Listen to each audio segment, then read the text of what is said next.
کچھ نام ایسے ہوتے ہیں نا تاریخ میں جو وقت کے ساتھ دھندلاتے نہیں بلکہ اور روشن ہو جاتے ہیں۔ ایسا ہی ایک نام ہے جلال الدین محمد رومی کا، ایک صوفی، ایک شاعر، ایک فلسفی، جن کے الفاظ 800 سال بعد بھی سیدھا دل میں اترتے ہیں۔ تو آئیے آج ان کے اسی حیرت انگیز سفر کو سمجھتے ہیں۔ رومی کا ایک قول ہے، جس چیز کی تلاش میں کوئی ہو وہ بھی اسی کو تلاش کر رہی ہوتی ہے۔ ذرا سوچئے اس جملے پر، بس یہ ایک بات ہمیں سیدھا رومی کی پراسرار دنیا میں کھینچ لیتی ہے۔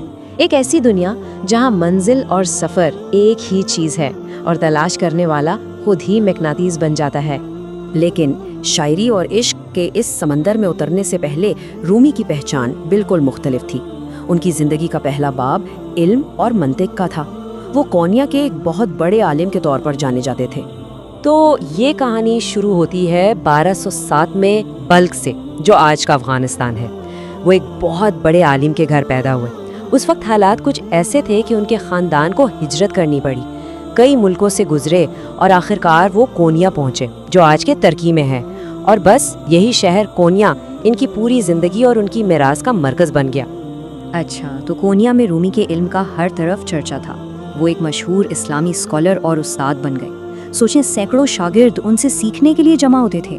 ان کی زندگی ایک دم سیٹ تھی، پرسکون، قابل رشک۔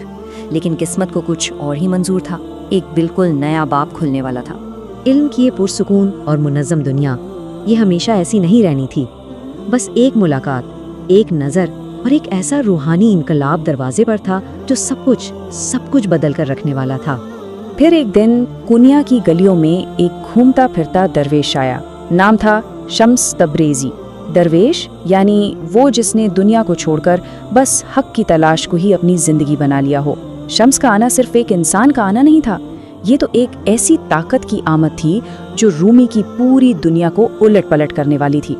اور یہ تبدیلی کوئی معمولی نہیں تھی، یہ اتنی گہری تھی کہ جیسے رومی وہ پہلے والے رومی رہے ہی نہیں۔ شمس سے ملاقات نے ان کی دنیا ہی بدل دی۔ جو پہلے ایک منطق کی بات کرنے والے عالم تھے، وہ اب ایک وجد میں ڈوبے شاعر بن گئے۔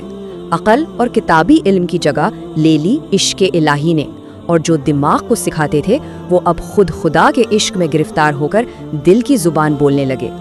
مگر عشق کا یہ سفر، یہ کوئی آسان راستہ نہیں تھا۔ اس روحانی انقلاب کے بعد ہی رومی کی زندگی کا سب سے تکلیف دہ اور ساتھ ہی سب سے زیادہ تخلیقی دور شروع ہوا۔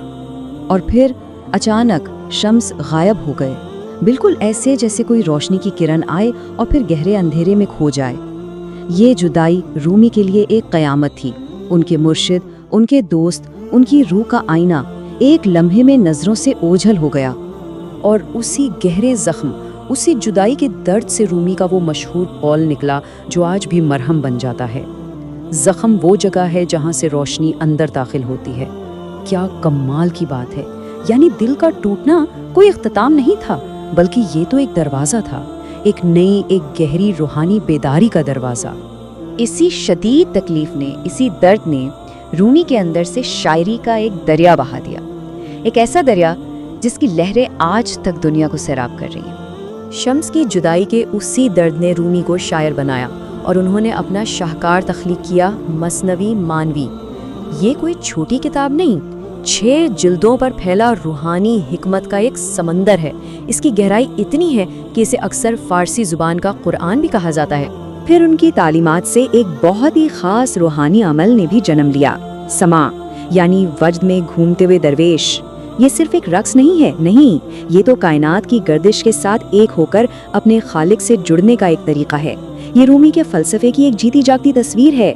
تو رومی تو اس دنیا سے چلے گئے، لیکن ان کی میراث کا سفر تو جیسے اس کے بعد ہی شروع ہوا۔ اب دیکھتے ہیں کہ ان کی آواز نے صدیوں کا فاصلہ کیسے طے کیا اور آج پوری دنیا میں کیسے گونج رہی ہے۔ سال تھا 1273۔ رومی نے کونیا میں ہی اس دنیا کو الوداع کہا۔ ان کی جسمانی زندگی تو ختم ہو گئی، لیکن ان کا پیغام، وہ وقت اور جگہ کی قید سے آزاد ہو گیا۔ آج دیکھیں تو رومی صرف مشرق کے شاعر نہیں ہیں، وہ ایک عالمی روحانی شخصیت بن چکے ہیں۔ امریکہ سے لے کر یورپ تک ہر جگہ ان کی شاعری پڑھی جا رہی ہے۔ ان کے الفاظ ثقافت، مذہب اور سرحدوں کی ہر دیوار کو پار کر کے کروڑوں دلوں تک پہنچ رہے ہیں۔ تو سوال یہ ہے کہ آخر ان کی اس بے پناہ مقبولیت کا راز کیا ہے۔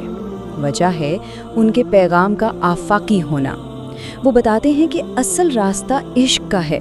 وہ مذہب کی حدود سے اوپر اٹھ کر دل کی ایک ایسی زبان سکھاتے ہیں جو ہر انسان کو دوسرے انسان سے جوڑتی ہے۔ رومی کی زندگی آخر میں ہمارے لیے ایک بہت گہرا سوال چھوڑ جاتی ہے۔